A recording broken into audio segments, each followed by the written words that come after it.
Laka maut tewaskan pengendara sepeda motor.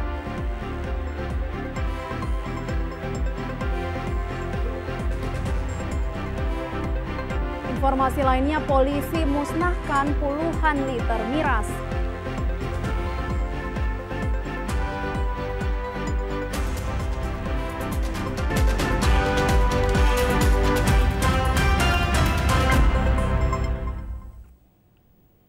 Assalamualaikum warahmatullahi wabarakatuh. Lembaga Penyiaran Publik TVRI Sulawesi Selatan, media pemersatu bangsa, kembali hadir menjumpai Anda dalam Sulawesi Selatan hari ini, edisi Rabu 12 Agustus 2020. Bersama saya Patricia Talakua, selama 60 menit ke depan, kami akan menemani Anda dengan sejumlah informasi menarik dan aktual. Dan untuk informasi pertama, kita awali dalam segmen Berita Utama.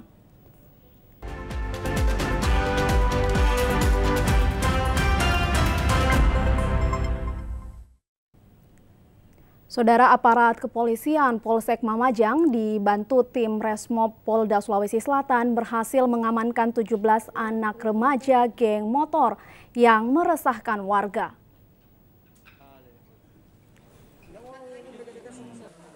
Sebanyak 17 anggota geng motor di Makassar, Sulawesi Selatan ditangkap akibat kerap membuat onar hingga membusur orang tanpa alasan. Para anggota geng motor itu kini meringkuk di ruang tahanan Polsek Mamajang. Dirkrimum Polda Sulawesi Selatan Kombes Didik Agung Wiraharjo kepada wartawan di Mapolda Sulsel saat merilis kasus ini mengatakan ada sejumlah korban aksi pembusuran dari para pelaku yang kerap melepaskan busurnya di jalan dengan sasaran para pengendara yang melintas. Para anggota geng motor tersebut tidak hanya menyerang warga, mereka juga kerap terlibat saling serang dengan kelompok geng motor lainnya. Dua kubu geng motor ini terkadang saling serang usai menonton balapan liar hingga berimbas kepada pengguna jalan. Terhadap pelaku-pelaku yang pemanah itu, saya bilang bila perlu lakukan tindakan tegas tegur kalau memang karena ini sudah banyak kan orang melakukan kejahatan dengan tanpa ada masalah, itu kan ngeri itu. Kalau memang betul-betul harus dilakukan tindakan tegas. Geng motor sebelumnya kan sudah mulai ada bibit-bibit. Tapi nanti kita coba langkah antisipatif dengan Resmob, baik itu Polda, Resmob Polres, kita akan aktifkan mengarah kepada geng motor. Hanya naik motor nggak masalah, tapi kalau dia sudah menyerang kelompok yang lain, menyerang masyarakat, itu berarti sudah melakukan tindak pidana. Selain perang antar geng motor, para anggota geng motor tersebut juga tercatat mempunyai catatan tindak pidana pencurian disertai aksi kekerasan. Para tersangka dijerat pasal 365 KUHP dan pasal 170 KUHP. Mustamin Mustari melaporkan. Di sisi lain, saudara, seorang pengendara motor tewas terlindas truk tronton di Jalan Poros Desa Maripa, Kecamatan Marusu, Kabupaten Maros. Korban tewas setelah sempat terlibat tabrakan dengan sepeda motor lainnya hingga kedua kendaraan tersebut terjatuh beserta pengendaranya. Dari rekaman video amatir warga terlihat dua sepeda motor berada di bawah ban truk tronton setelah terseret sejauh 20 meter usai kedua sepeda motor tersebut terlibat tabrakan di Jalan Poros Desa Marumpa, Kecamatan Marusu, Kabupaten Maros, Sulawesi Selatan. Sementara satu pengendara motor bernama Sarmanto, 26 tahun, tewas di tempat usai terlindas ban truk. Korban tewas dengan kondisi luka peremuk pada bagian kepala dan lecet pada pundak kiri. Sedangkan satu pengendara motor lainnya bernama Salimin, 28 tahun, selamat dari kecelakaan maut dan mengalami luka ringan. Kecelakaan maut ini berawal ketika sepeda motor Yamaha Vino dengan nomor polisi DD661XX berplat putih yang dikendarai Salimin mengurangi kecepatan saat salah seorang warga hendak menyeberang jalan. Namun tiba-tiba sepeda motor Yamaha NMAX dengan nomor polisi DD4092TR yang dikendarai oleh korban menabrak motor Vino dari arah belakang. Sehingga kedua sepeda motor tersebut beserta pengendaranya terjatuh di tengah jalan. Kemudian muncul truk tronton bermuatan semen curah seberat 30 ton dari arah belakang langsung menabrak kedua kendaraan tersebut hingga menyeret sejauh 20 meter. Akibat kecelakaan ini, kedua sepeda motor tersebut mengalami rusak parah dan ringan di bagian depan. Desa Marumpa, Kecamatan Marusu, kilometer 78 itu terjadi sekitar pukul 8.05 di mana sebelum kejadian korban mengendarai sepeda motor NMAX bergerak dari arah Maros menuju Makassar. Setelah mendekati tempat kejadian, menyerempet sebuah motor Vino yang bergerak depannya, kemudian terjatuh dengan sepeda motor. Selanjutnya korban terlindas oleh mobil truk tronton Hino. Hingga saat ini truk tronton dengan nomor polisi DD8052 RV beserta supirnya bernama Saiful umur 27 tahun masih diamankan di unit Laka Lantas Polres Maros dan kasus ini masih dalam proses penyelidikan oleh petugas. Dari Kabupaten Maros, Herman Kampuna, TVRI Sulsel melaporkan.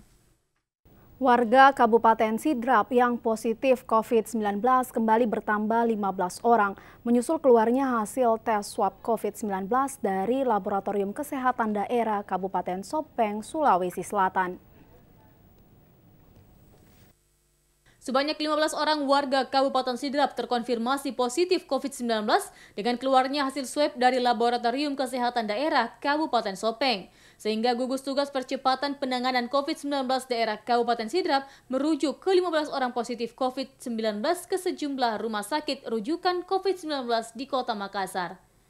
Juru bicara gugus tugas percepatan penanganan COVID-19 Kabupaten Sidrap, Ishak Kendre, mengatakan ke-15 orang warga Kabupaten Sidrap berasal dari 8 orang warga Kecamatan Wari Tengah, 2 orang warga Kecamatan Pancarijang, 4 orang warga Kecamatan Teluk Limpoe, 1 orang warga Kecamatan Baranti, Kabupaten Sidrap. Sehingga kasus positif COVID-19 di Kabupaten Sidrap menjadi 120 kasus, 81 kasus diantaranya sudah sembuh dan 2 orang meninggal dunia. Penularan COVID-19 di wilayah Kabupaten Sidrap meningkat signifikan dalam sepekan terakhir, di mana pekan lalu 9 orang warga Kabupaten Sidrap terkonfirmasi positif COVID-19, sementara kecamatan menjadi penularan COVID-19, yakni Kecamatan Mari Tengah, 2 Pitue, Pituriase, Pancarijang, Baranti, Watang Sidenreng, dan Watang Pulu, Kabupaten Sidrap, dengan klaster perjalanan dari Kota Makassar, Sulawesi Selatan, dan di sejumlah daerah di Jawa untuk urusan usaha. Dari Kabupaten Sidrap, Asnadikala, TVRI Sulsel melaporkan.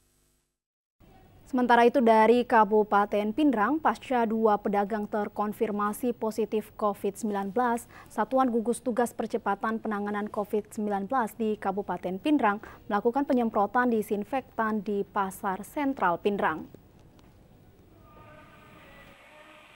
Sebagai upaya pencegahan penularan COVID-19 semakin meluas melalui penularan transmisi lokal antar pedagang pasar tradisional di wilayah Kabupaten Pindrang, dengan terpaparnya 2 orang pedagang pasar tradisional Sentral Pindrang, membuat gugus tugas percepatan penanganan COVID-19 daerah Kabupaten Pindrang menutup Pasar Sentral Pindrang, Kecamatan Watang Sawito, Kabupaten Pindrang, untuk dilakukan penyemprotan cairan disinfektan ke seluruh lokasi dan lapak jual pedagang. Baik di dalam pasar maupun di luar pasar, penyemprotan cairan disinfektan di Sentral Pindrang, Kabupaten Pindrang yang berlangsung selama 3 hari berturut-turut. Ketua Gugus Tugas Percepatan Penanganan COVID-19 Pindrang, Andi Irwan Hamid, mengatakan hal ini dilakukan sebagai salah satu langkah memutus mata rantai penularan COVID-19. Dari klaster transmisi lokal antar sesama pedagang pasar selama penutupan pasar berlangsung, para pedagang dan pengunjung pasar diminta untuk tidak beraktivitas di Pasar Sentral Pindrang. Sementara pedagang dan pengunjung pasar yang beraktivitas di sejumlah pasar masih terbuka, namun dihimbau untuk selalu menerapkan protokol kesehatan, utamanya menggunakan masker, jaga jarak antar sesama, dan selalu mencuci tangan dengan sabun. Asnadikala, TVRI Sulsel melaporkan. Pasca ditemukannya 4 orang pedagang Pasar Sentral Rapang yang positif COVID-19, maka tim medis gugus tugas melaksanakan rapid test kepada puluhan pedagang Pasar Sentral Rapang, Kabupaten Sidrap. Untuk mengetahui kondisi kesehatan para pedagang di Pasar Sentral Rapang, Kecamatan Pancarijang, Kabupaten Sidrap, tim medis gugus tugas percepatan penanganan COVID-19 daerah Kabupaten Sidrap melaksanakan rapid test kepada puluhan pedagang pasar. Apalagi sebelumnya telah ditemukan 4 orang pedagang Pasar Sentral Rapang, Kecamatan Pancarijang, Kabupaten Sidrap yang positif terpapar COVID-19. Juru bicara gugus tugas Sidrap, Ishak Kendre, mengatakan kegiatan rapid test bagi pedagang Pasar Sentral Rapang dilakukan sebagai upaya percepatan penanganan COVID-19 di Kabupaten Sidrap. Pada rapid test pertama, hanya diikuti 37 orang pedagang pasar sentral Rapang. Pedagang 2 orang diantaranya dinyatakan reaktif dan langsung menjalani swab test. Karena itu, rapid test akan dilanjutkan kembali kepada para pedagang yang lainnya untuk meminta Kepala Pasar Sentral Rapang agar melakukan pendataan para pedagang dengan mengumpulkan kartu tanda penduduknya atau KTP dan kartu Badan Penyelenggara Jaminan Sosial atau BPJS agar lebih mudah mendata warga pedagang. Asnadika TVRI Sulawesi Selatan melaporkan. Segmen Sulsel Membangun dapat Anda ikuti setelah pariwara berikut ini. Tetaplah bersama kami. Hai, sudah tahu dong soal virus corona yang saat ini lagi heboh sejagat.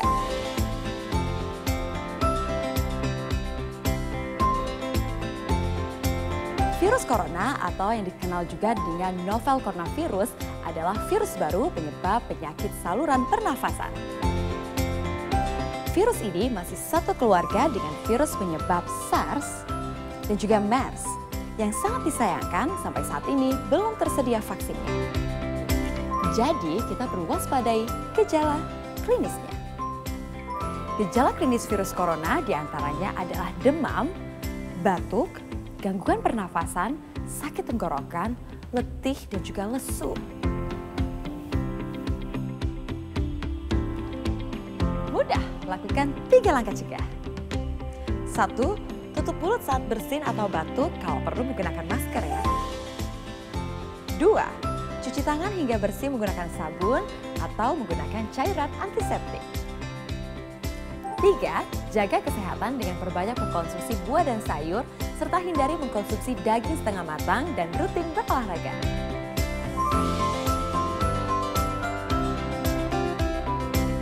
Benar. Yuk lakukan 3 langkah cegah agar kita terhindar dari resiko terkena virus corona. Tutup, cuci, jaga.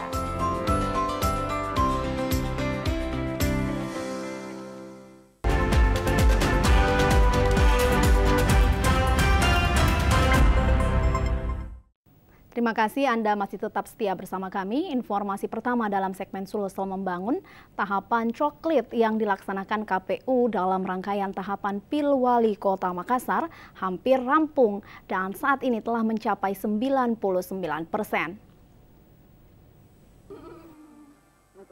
Sebelum memasuki hari terakhir tahapan coklit atau pencocokan dan penelitian data pemilih untuk pemilihan wali kota dan wakil wali kota Makassar 2020 hampir rampung. Hingga hari ini, petugas coklit yang sejak beberapa hari terakhir diterjunkan untuk melakukan pencocokan dan penelitian data di lapangan telah tercatat hingga 99% lebih. Hal ini diungkapkan Ketua KPU Kota Makassar, Farid Waji, yang ditemui di sela-sela kegiatan pembekalan orientasi tugas bagi petugas pemungutan suara atau PPS di Makassar. Menurutnya, coklit yang merupakan bagian dari regulasi pemutakhiran data pemilih berjalan lancar dan hingga hari kedua sebelum batas waktu yang ditentukan hampir dirampungkan dan selanjutnya akan melalui tahap verifikasi data. Sejauh ini tentu kita tidak bisa mengasumsikan macam-macam karena tugas teman-teman PPDP adalah melakukan coklit dengan bahan dasarnya adalah data DP4 yang kita peroleh dari teman-teman di Capil ya melalui Kemendagri dan seterusnya. Tetapi data ini kan akan dilakukan penelitian selanjutnya. Jadi untuk pemutaran data pemilih tahapannya masih sangat panjang. Sejauh ini teman-teman PPDP sudah hampir menyelesaikan tugasnya. Nanti selanjutnya akan dilakukan terus pemutaran data pemilih sampai dengan penetapan DPS dan DPT nanti. Terkait pemilih pemula yang dikabarkan banyak tidak terdata, KPI Kota Makassar tetap akan berpedoman pada data DP4 atau data penduduk potensial pemilih pemilu yang bersumber dari Kemendagri dan relevan dengan data dari pihak Dukcapil. Hasdar melaporkan. Saudara, PT Pertamina Mor 7 Sulawesi membagikan 500 paket sembako kepada driver mobil tangki yang beroperasi di wilayah Pertamina Mor 7. Unit Manajer Communication atau CSR Pertamina Mor 7 Sulawesi, Laude Syarifuddin Mursali, secara langsung membagikan 500 paket sembako kepada seluruh driver mobil truk pengangkut LPG dan BBM di wilayah Mor 7 Sulawesi.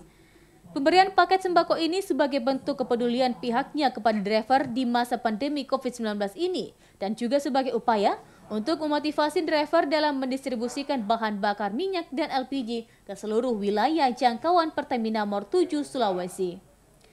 Laude Syarifuddin Mursali menjelaskan, pembagian sembako ini akan diselesaikan dalam kurun waktu 2 hari agar seluruh sembako terdistribusi secara merata. Melihat kondisi sosial masyarakat yang saat ini dalam pandemi COVID, kita betul-betul sangat prihatin, termasuk juga saudara-saudara kita di driver mobil tangki dan juga LPG. Jadi kami memberikan mereka sebagai motivasi untuk agar mereka bisa lebih bekerja lebih baik dan tetap patuh kepada peraturan-peraturan COVID atau protokol COVID yang sudah ditetapkan oleh perusahaan. Sebelumnya Pertamina juga membagikan ribuan paket dan puluhan ton beras kepada sejumlah mitra untuk didistribusikan ke warga yang terdampak COVID-19. Mustamin Mustari melaporkan. Danau Tempe dan Sutra Sengkang, 2 ikon dari Kabupaten Wajo yang terus dibenahi. Revitalisasi Danau Tempe serta program Sejuta Pohon Murbei menjadi agenda Pemda Wajo yang dikerjakan. Tak ketinggalan pembangunan infrastruktur jalan yang menghubungkan desa dan pasar produksi hasil pertanian, perikanan, dan laut. Bagaimana 3 program ini dikerjakan Pemda Wajo? Berikut wawancara khusus reporter Wahyudin Abu Bakar bersama Bupati Wajo, Dr. Amran Mahmud. Kita berjumpa kembali di TVRI Sulawesi Selatan, media pemersatu bangsa. Dan kali ini saya dalam perjalanan dan hampir di Kabupaten Wajo mendapat kesempatan untuk berbincang langsung dengan orang nomor 1 di Kabupaten Wajo, Bupati Wajo, Bapak Dr. Amran Mahmud. Terima kasih Pak Bupati sudah mau berbincang dan mau menerima kami di sini di perbincangan singkat kita ini. Tapi Pak Bupati, memang kalau berbicara Wajo itu selalu Danau Tempe, kemudian ada sutranya. 2 yang selalu melekat dan 2 juga yang mungkin selalu memberi kekuatan bagi Bupati bagaimana mengelola sutranya dan bagaimana mengelola danaunya. Kita diawali dari Danau Tempe dulu Pak Bupati. Baik. Tiap tahun meluap, tapi ada upaya revitalisasi. Apa agenda besar Pak Bupati untuk Danau Tempe sampai jalan? Alhamdulillah Pak Wahyu, jadi sejak tahun lalu saya diberi amanah tanggal 15 Februari.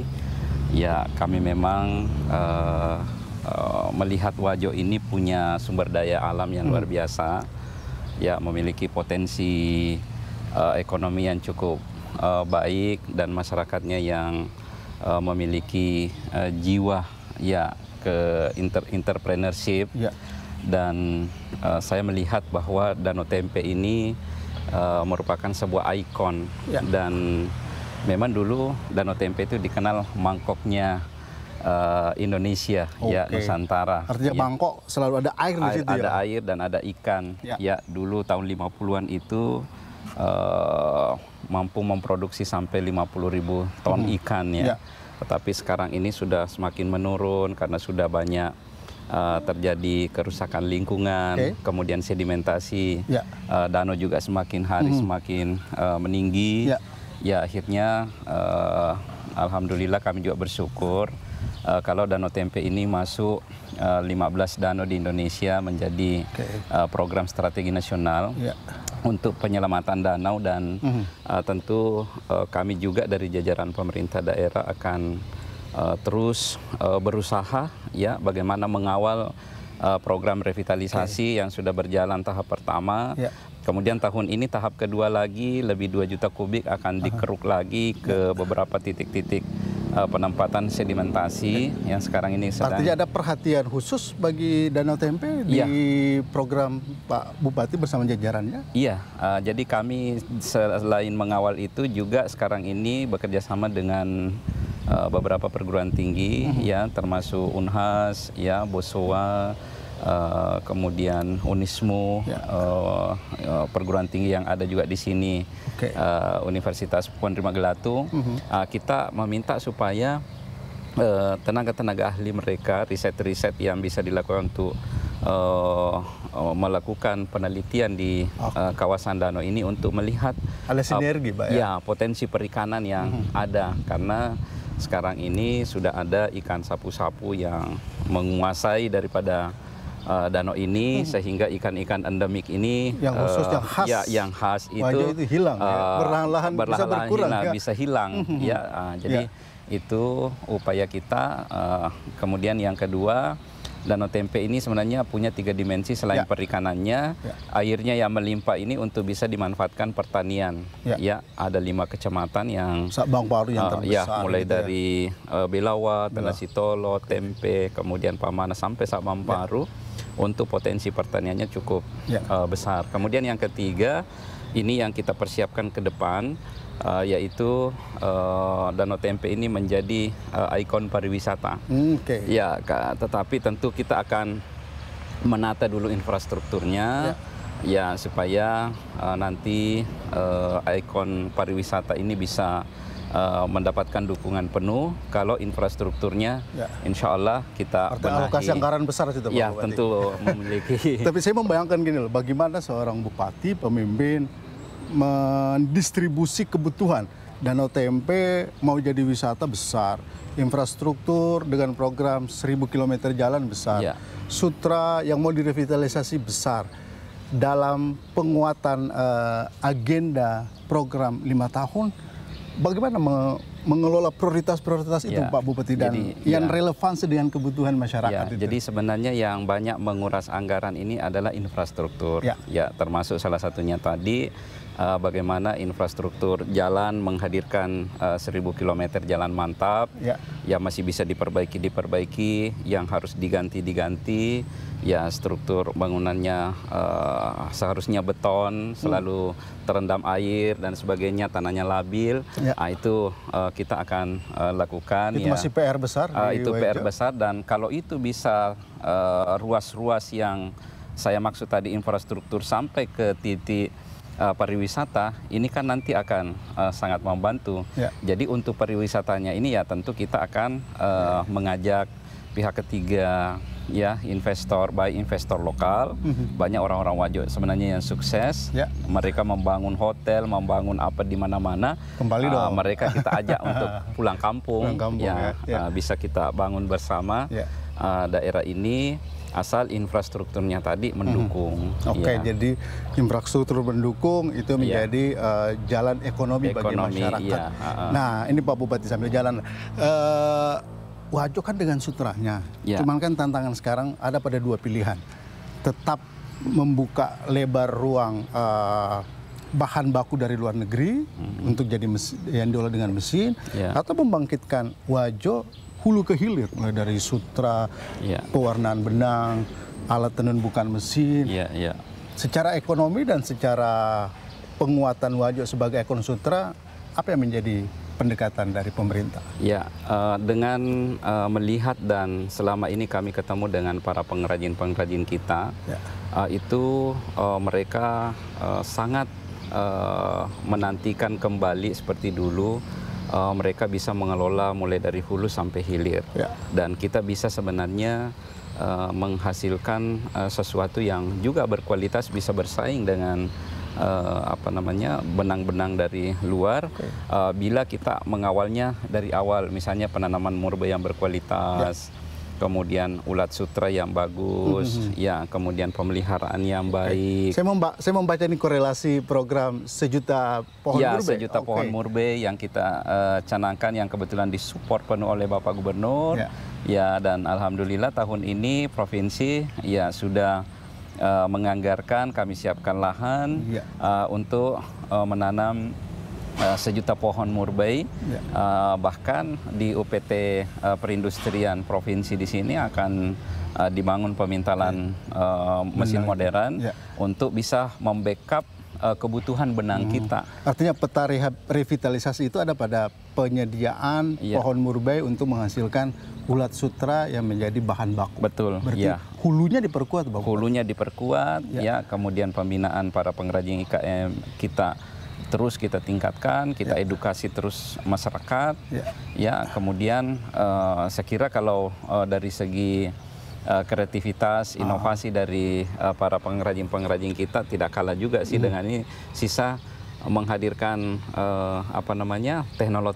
teknologi modern ke depan, saya yakin akan bisa bersaing. Berapa lama waktu yang Pak Bupati butuhkan untuk memperkuat fondasi agar itu bisa berkembang terus? Ya, insya Allah tahun ini kalau sudah bisa tertanam 1 juta pohon, ya saya kira tahun depan mesin ini sudah bisa mengcover daripada ulat-ulat yang kita akan jadikan kokon itu, dan kebutuhan yang selama ini untuk 2 juta meter per tahunnya itu, ya saya kira kita sudah bisa penuhi bahan baku yang persentase kontribusi benang dari Sulawesi Selatan utamanya Wajo akan meningkat tentu. Ya tentu meningkat. Ya yang kedua tentu kita juga sudah mengawal keaslian daripada sutra itu karena sebenarnya banyak yang beredar itu sebenarnya yang imitasi yang sudah disentuh dengan teknologi sehingga mirip dengan sintetik gitu Bupati. Waktu terus berjalan ini. Tak terasa Pak, sudah hampir 2 tahun nih Pak Bupati menjadi nahkoda di Kabupaten Wajo seperti ini. Dalam 2 tahun, apa yang menjadi belum terrealisir dengan baik? Kabupaten menjanjikan 25 program ini. Waktu akan terus berjalan. Apa yang menjadi review penting kita hampir 2 tahun perjalanan Pak Bupati, dan apa yang paling ingin dicapai dengan segera? Jadi sebenarnya yang sangat urgen kita butuhkan ini adalah infrastruktur tadi. Makanya itu adalah program andalan dan program utama yang akan mempengaruhi sektor-sektor yang lain. Ya, pengembangannya. Seandainya tidak kita mendapatkan bencana COVID, ya saya kira tahun ini ya kita bisa membangun cukup banyak infrastruktur, tetapi ya apa daya karena ini namanya bencana, akhirnya teralihkan sebagian anggaran kita ke situ. Kita berharap 2021 tahun depan mulai bangkit kembali dan insya Allah kita akan lanjutkan kembali ini pembangunan infrastruktur dan pembenahan program-program lainnya agar bisa terpenuhi semua 25 program yang kita janjikan. Kami nantikan itu Pak Bupati, artinya 2 tahun atau beberapa tahun kalau kami kesini lagi sudah melihat struktur industri sutra yang semakin kuat, dan kalau kita ke Danau Tempe sudah ada destinasi-destinasi atau poin-poin wisata di situ menjadi penting. Terima kasih waktunya. Baik, Pak Wahyu sudah menerima kami di kantornya. Mudah-mudahan sukses untuk pemerintahan bersama masyarakat di Kabupaten Wajo. Salam semua buat. Ya, demikian perbincangan saya dengan Bupati Wajo yang memang kita terus mendukung apa yang menjadi bagian penting yang dikerjakan untuk kemaslahatan masyarakat. Ada infrastrukturnya, revitalisasi sutra, dan juga revitalisasi di Danau Tempe. Ini semua untuk menjadi bagian-bagian yang menggerakkan ekonomi masyarakat. Terima kasih dan kita akan ketemu di perbincangan berikutnya. Perbincangan wawancara khusus reporter Wahyudin Abu Bakar bersama Bupati Wajo Dr. Amran Mahmud. Dan saudara, informasi selanjutnya, peringatan ke-75 tahun kemerdekaan Republik Indonesia di tingkat provinsi akan dilakukan secara sederhana namun bermakna.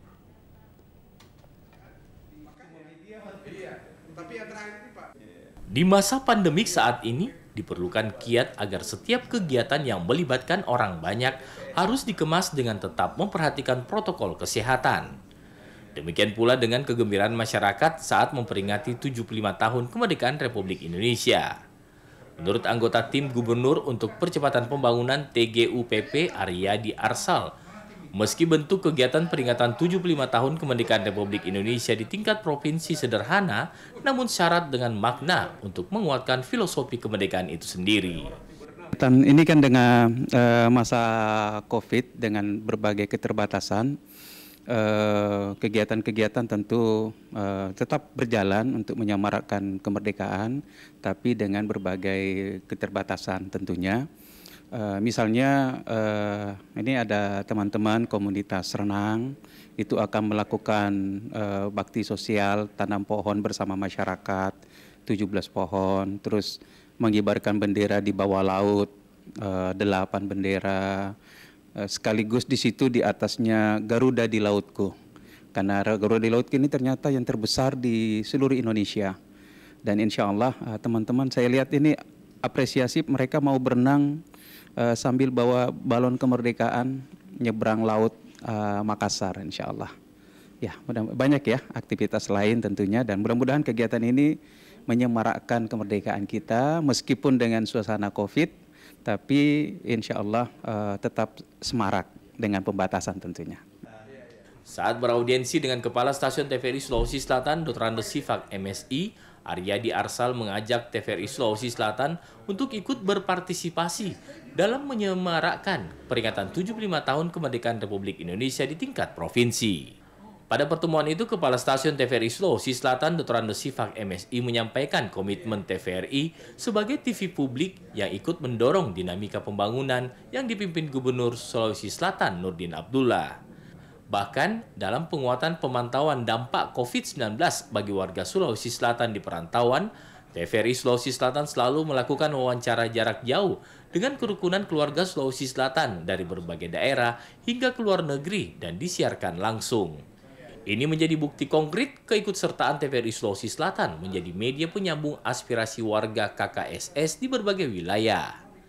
Pada pertemuan ini, Aryadi Arsal juga didampingi tim ahli TGUPP, Profesor Hasanuddin Tahir dan Edi, Ketua Gusung Talasa Community.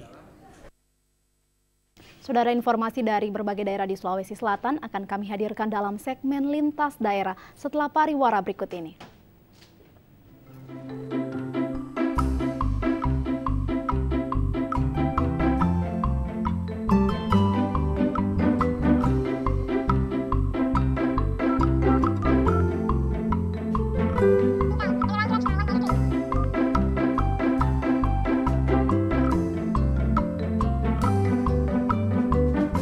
Dipersembahkan oleh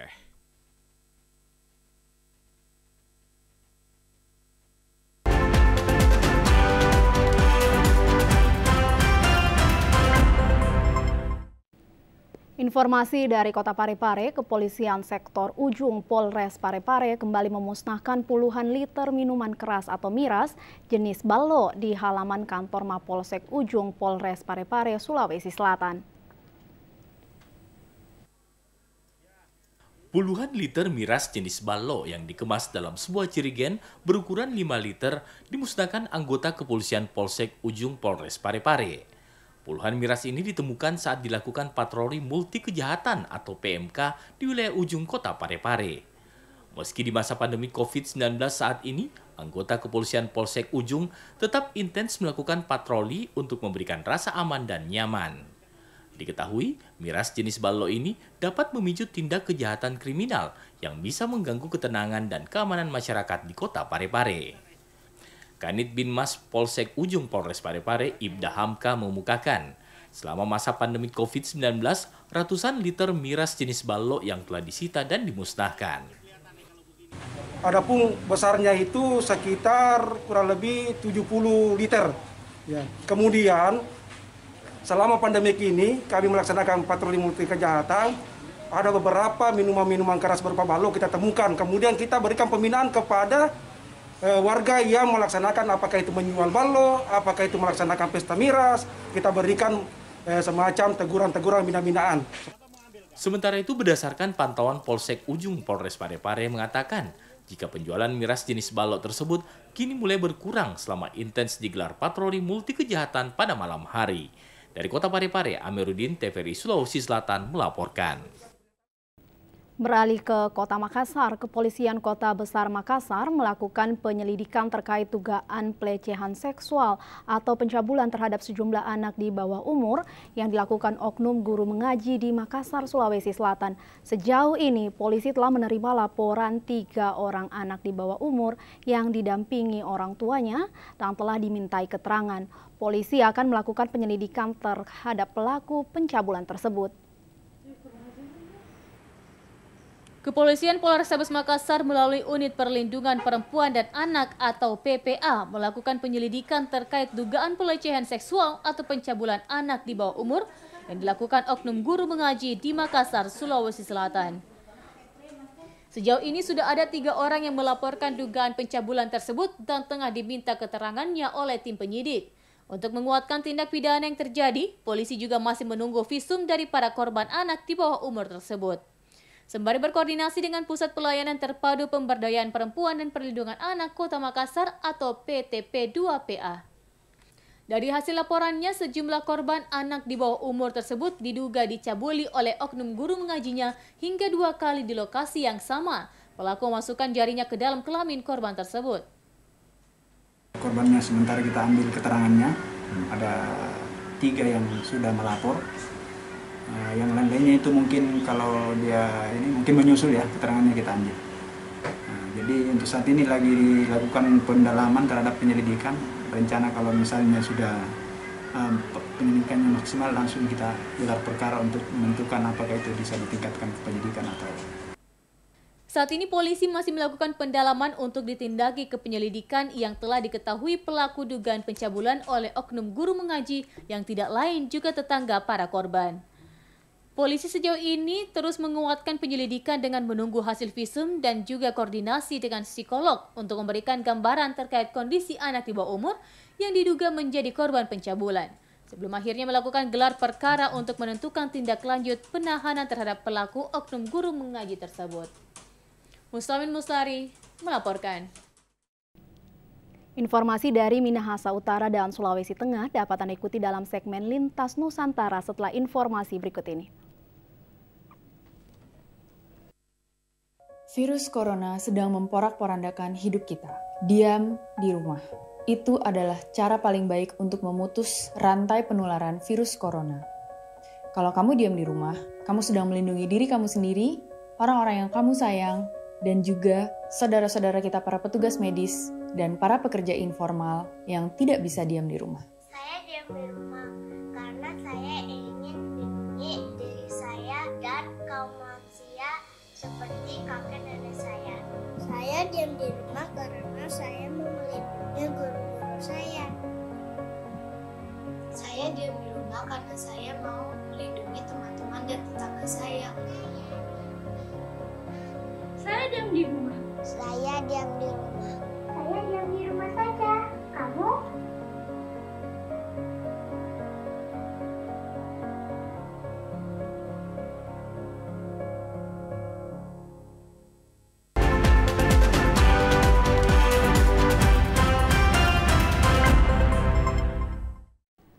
Terima kasih Anda masih tetap bersama kami. Informasi dari Minahasa Utara. Untuk memastikan serta mencegah penyebaran COVID-19, Kejaksaan Negeri Minahasa Utara menggelar pemeriksaan rapid test kepada seluruh jajaran pegawai Korps Adiaksa Minahasa Utara. Kegiatan pemeriksaan rapid test yang bekerja sama dengan Dinas Kesehatan Minahasa Utara yang bertempat di Posbakum Kejaksaan Negeri Minahasa Utara ini diikuti sekitar 40 pegawai Korps Adiaksa Minahasa Utara, termasuk tenaga honorer. Kepala Kejaksaan Negeri Minahasa Utara, Fani Widyastuti, mengatakan, kegiatan pemeriksaan rapid test ini bertujuan untuk memutus mata rantai penyebaran COVID-19, serta memberikan rasa nyaman dalam pelayanan kepada masyarakat, dan pemeriksaan rapid test ini merupakan kedua kalinya. Kegiatan rapid test yang dilakukan oleh Kejaksaan Negeri Minahasa Utara telah dilakukan 2 kali dengan maksud dan tujuan supaya kita mendeteksi dini siapa saja yang akan misalnya mendeteksi sedini mungkin hal-hal yang tidak kita inginkan. Dan ini juga akan membuat kita semakin sehat dalam melayani masyarakat. Peningkatan masyarakat pun memutus mata rantai penularan COVID-19 dengan melakukan pendeteksian dini berupa rapid test ini. Karena masih sekarang ini banyak masyarakat yang datang ke sini dan salah satunya adalah masyarakat yang meminta pengambilan tilang contohnya. Nah, andai kata kita tidak bisa melakukan pendeteksi dini, nanti kasihan juga akan masyarakat dan akan meluas penularan itu. Ada sekitar 40 pegawai PNS dan THL ya. Fani Widyastuti juga menambahkan apabila ada pegawai hasil rapid test dinyatakan reaktif, pihaknya akan merekomendasikan yang bersangkutan untuk selanjutnya mengikuti protokoler kesehatan pencegahan COVID-19. Dari Minahasa Utara, Yosef Setiawan, TVRI Sulut melaporkan.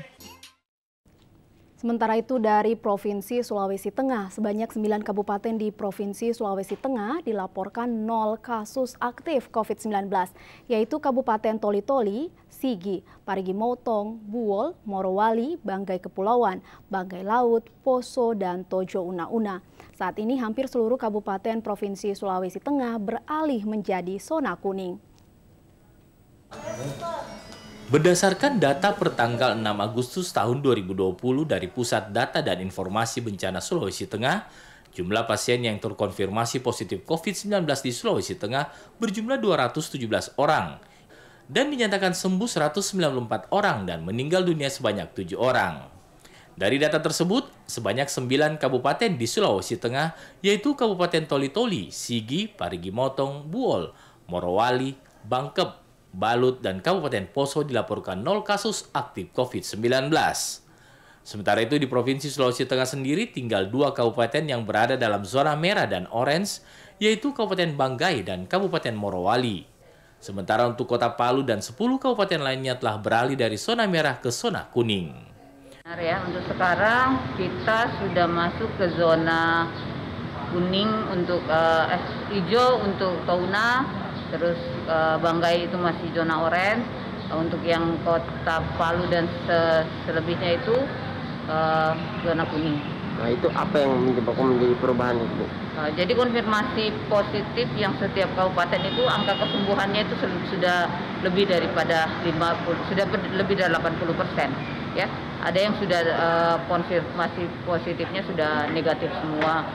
Jadi itu hasil perhitungannya sudah seperti begitu. Untuk terus menekan agar jumlah pasien yang terkonfirmasi tidak terus bertambah, pemerintah provinsi maupun Kota Palu terus memperketat penjagaan di setiap pintu masuk ke Kota Palu. Segmen olahraga dapat Anda ikuti setelah pariwara berikut ini.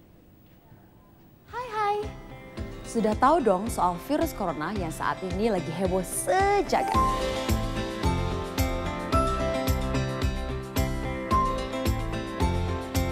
Virus corona atau yang dikenal juga dengan novel coronavirus adalah virus baru penyebab penyakit saluran pernafasan.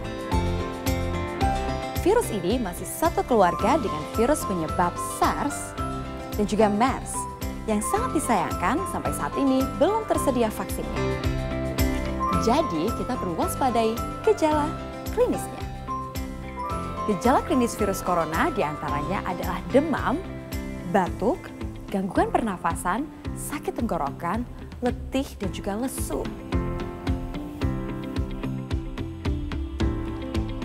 Mudah, lakukan 3 langkah cegah.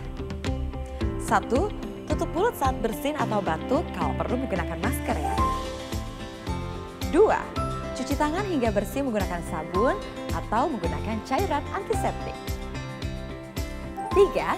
Jaga kesehatan dengan perbanyak mengkonsumsi buah dan sayur, serta hindari mengkonsumsi daging setengah matang dan rutin berolahraga.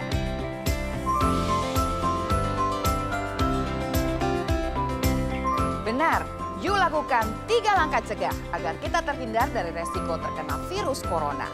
Tutup, cuci, jaga.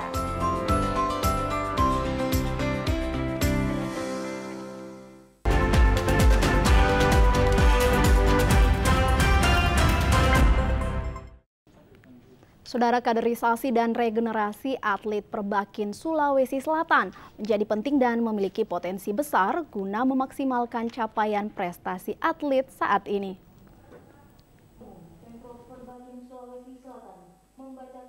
Prestasi yang ditorehkan atlet Perbakin Sulawesi Selatan yang diraih baru-baru ini pada event nasional dan internasional sangat membanggakan, khususnya di kelas junior. Di kejuaraan menembak internasional WRABF Virtual World Championship 2020 yang diikuti sekitar 50-an negara di Jakarta, atlet Perbakin Sulawesi Selatan Andi Muhammad Al-Faruqi berhasil menyabet juara 1. Atlet Perbakin Sulawesi Selatan Andi Tendi Tata juga berhasil meraih juara 2 nasional pada kejuaraan menembak Kapolri Cup baru-baru ini. Hal ini menunjukkan potensi atlet di Sulawesi Selatan yang sangat menjanjikan di tengah meningkatnya minat masyarakat terhadap olahraga menembak saat ini. Hal ini diungkapkan Kapolda Sulawesi Selatan Irjen Pol Mas Guntur Laupe selaku Ketua Perbakin Sulawesi Selatan di sela pelantikan pengurus Perbakin Kota Makassar masa bakti 2019-2023 di Makassar. Pejabat Wali Kota Makassar, Rudi Jamaluddin berharap Perbakin Kota Makassar yang periode ini diketuai Kombes Pol Muhammad Anis yang juga menjabat Komandan Satuan Brimopolda Sulsel dapat meningkatkan sinergitas untuk bersama memajukan olahraga menembak. Dengan capaian prestasi atlet muda yang telah terbukti mampu bersaing di tingkat dunia, Perbakin di Sulawesi Selatan berkomitmen meramu berbagai kegiatan strategis dalam rangka memaksimalkan pembinaan potensi dan prestasi atlet ke depannya. Berdasarkan dengan prestasi-prestasi yang saat ini telah diraih oleh atlet Perbakin Sulawesi Selatan, saya pikir ke depan insya Allah akan lebih bagus. Karena baru-baru ini telah dilaksanakan pertandingan menembak berburu yang kebetulan junior dari Sulawesi Selatan mendapat juara satu dunia. Jadi ini sungguh luar biasa. Satu hal lagi, baru-baru ini juga kita laksanakan Kapolri Cup. Itu kita juara 2, juara 2 Sulawesi Selatan. Selaku pengurus Perbakin Kota Makassar akan membuat program kerja pada saat raker dan setelah pelantikan ini, sehingga nantinya kita dapat mencetak atlet-atlet yang lebih handal lagi. Dan mudah-mudahan akan terbit beberapa atlet tingkat nasional dan tingkat dunia. Itu target. Yang jelas poin pembahasan pada intinya adalah bagaimana kita pembinaan atlet dan bagaimana kita meningkatkan prestasi atlet kita. Pelantikan pengurus Perbakin Kota Makassar juga dirangkaikan dengan rapat kerja pengurus yang membahas berbagai program strategis dalam periode 5 tahun. Tim Liputan Hasdar melaporkan. Sementara itu, seleksi pemain Persib Maros diikuti kurang lebih 300 peserta yang berlangsung di Stadion Kasikebo, Kabupaten Maros. Bukan hanya diikuti dari daerah, namun juga diikuti oleh peserta dari luar Sulawesi.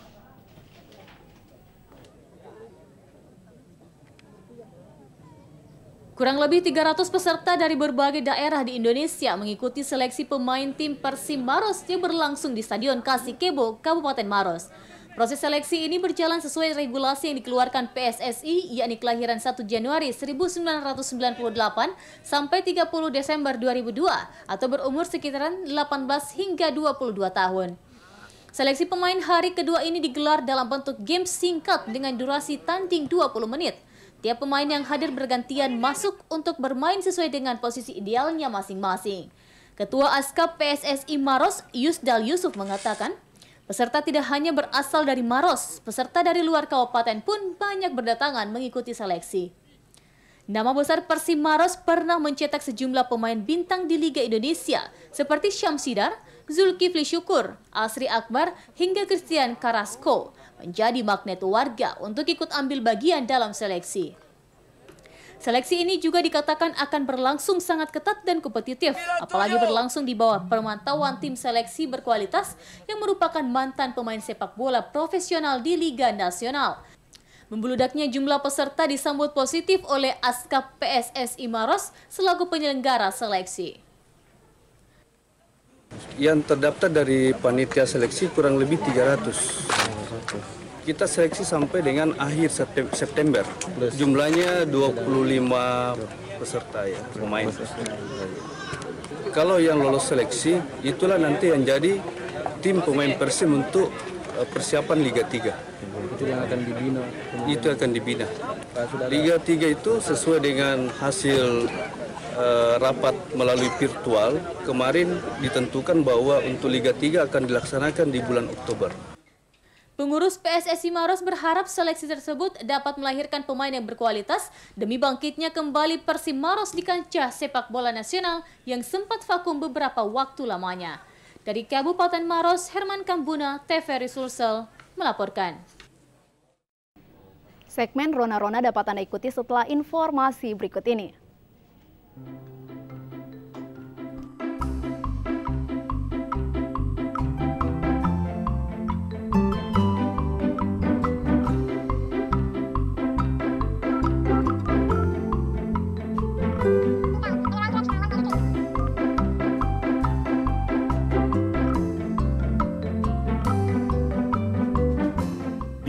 dipersembahkan oleh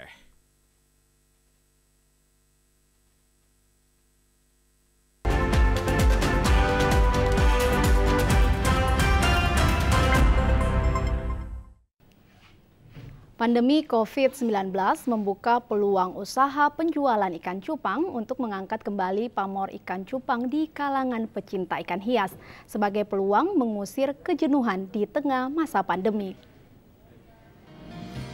Tren ikan cupang kembali marak dengan munculnya sejumlah pedagang ikan hias di pinggir jalan Kota Makassar. Bisnis jualan ikan cupang oleh pedagang musiman di titik trotoar Jalan Cendrawasih Makassar ini semakin hari mulai dilirik masyarakat yang menyasar kalangan peminat dan usia. Meski terlihat sederhana, namun usaha jual ikan cupang pinggir jalan ini menjanjikan omset yang menguntungkan. Ikan cupang mulai banyak dilirik masyarakat sebagai ikan hias yang menjadi tren gaya hidup di mana semakin mahal dan langkanya ikan hias yang nilainya semakin tinggi di kalangan pecinta ikan hias yang harganya bisa mencapai puluhan ribu hingga ratusan ribu rupiah per ekor. Memanfaatkan peluang usaha di masa pandemi COVID-19, membawa seorang pedagang ikan hias cupang beralih menjadi pedagang ikan hias cupang yang melayani pembeli di seputar Kota Makassar. Tidak heran, masyarakat mulai melirik ikan hias dengan sejuta pesona genetik dan varian ini untuk dikoleksi hingga dibudidayakan sebagai ladang bisnis yang menggiurkan. Setiap hari, Dodi dapat menjual 10 hingga 15 ekor ikan cupang, mulai dari kualitas premium dan medium yang berkisar di harga Rp150.000. Dari sekian banyak ikan cupang yang dijualnya, yang paling diminati hobis adalah jenis cupang blue dan avatar yang memiliki corak warna yang indah. Untuk mendapatkan ikan hias jualannya tersebut, Dodi mendatangkan dari peternak ikan hias di Pulau Jawa, lalu dijualnya dalam wadah pot kecil dan toples. Ikan yang memiliki tampilan menawan dan ukuran yang terbilang kecil ini dapat dijadikan salah satu ikan hias peliharaan selama menikmati kesibukan di rumah akibat pandemi COVID-19. Jaslin melaporkan. Sementara itu, belajar dari rumah kala pandemi COVID-19 menjadi peluang bagi Maya, siswi kelas 10. Tak hanya bergelut dengan rumus fisika dan tugas-tugas sekolah, cara membuat sushi pun dilakoni yang kini menjadi jualan yang digemari. Orderan pun terus bertambah hingga pernah menembus 1.000 potong sushi dalam satu hari.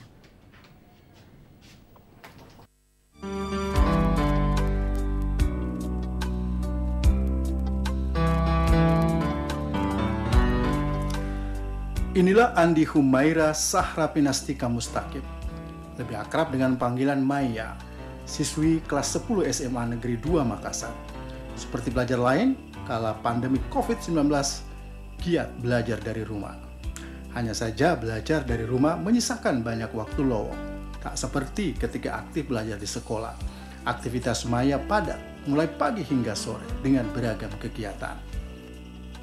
Saat belajar dari rumahlah beragam ide bermunculan untuk mengisi waktu dengan kegiatan positif. Mencoba beragam kreasi hingga akhirnya tertarik untuk membuat sushi.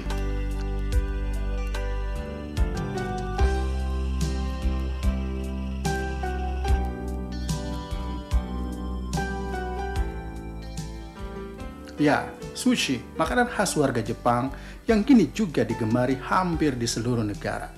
Makanan yang terdiri dari nasi yang dibentuk bersama lauk seperti makanan laut, daging, sayuran mentah, ataupun sayuran yang sudah dimasak.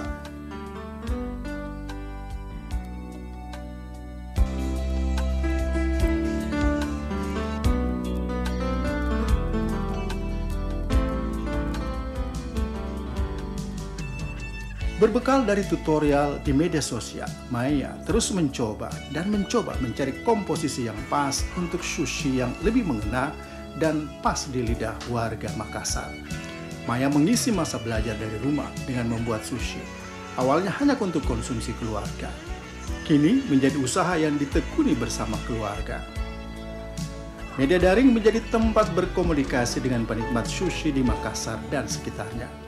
Pesanan demi pesanan berdatangan membuat masa belajar di rumah kala pandemi COVID-19 kian menjadi tantangan untuk memperluas pasar hingga mampu menjual hingga 1.000 potong sushi.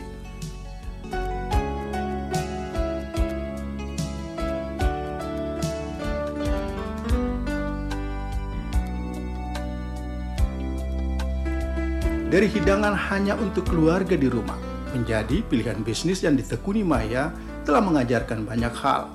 Dukungan keluarga menjadi pemicu spirit untuk terus bekerja dan mengembangkan usaha yang baru dimulai.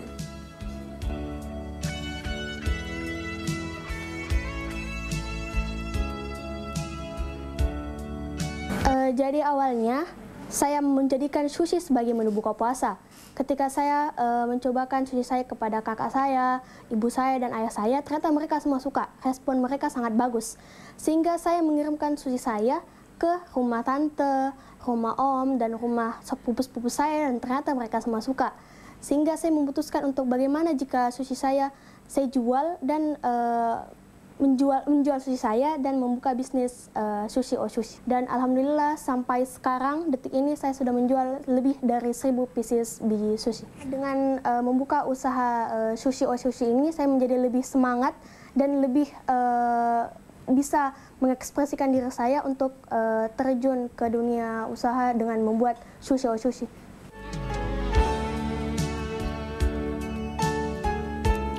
Maya kini tak hanya bergelut dengan teori dan rumus fisika yang menjadi pelajaran favoritnya.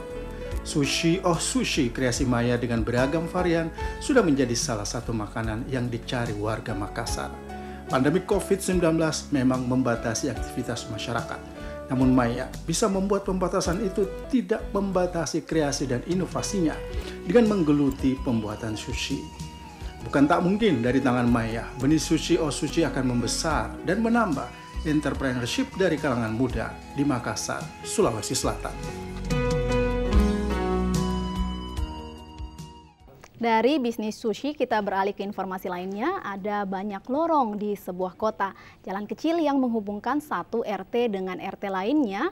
Namun di lorong 7 Jalan Deng Tata 3 Makassar tampil berbeda. Terdapat pusat literasi lorong, yaitu sebuah perpustakaan lorong yang tepat berada di dalam lorong.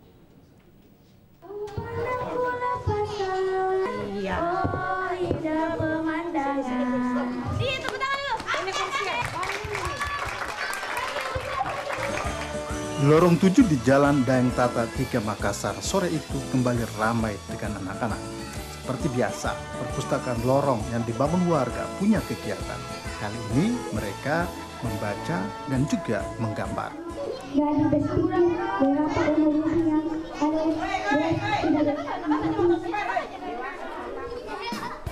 Relawan dari Fakultas Psikologi Universitas Negeri Makassar menjadi pengajar dan fasilitator, mendampingi anak-anak usia 3 hingga 5 tahun mengeksplor potensi dalam beragam permainan, mengajak untuk bergembira bersama di lorong ini.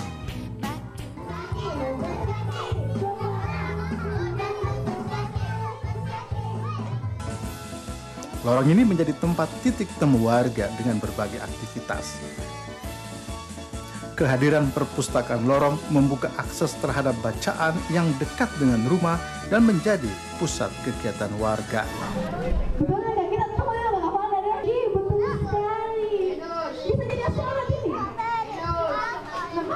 Kesadaran warga membangun perpustakaan ini direspon dengan gerakan untuk menyediakan buku bersama-sama. Tak hanya itu, agenda pengajaran setiap minggu menjadi tanggung jawab bersama, juga menjadi modal sosial, membangun dan membesarkan gerakan literasi dari lorong. Mengajak anak-anak untuk bermain dan membaca di perpustakaan lorong tentu bukan pekerjaan mudah. Kehadiran tim relawan dan juga duta baca bersama-sama mendampingi untuk mendongeng, membaca, dan bermain menjadi penguatan gerakan literasi yang saling melengkapi.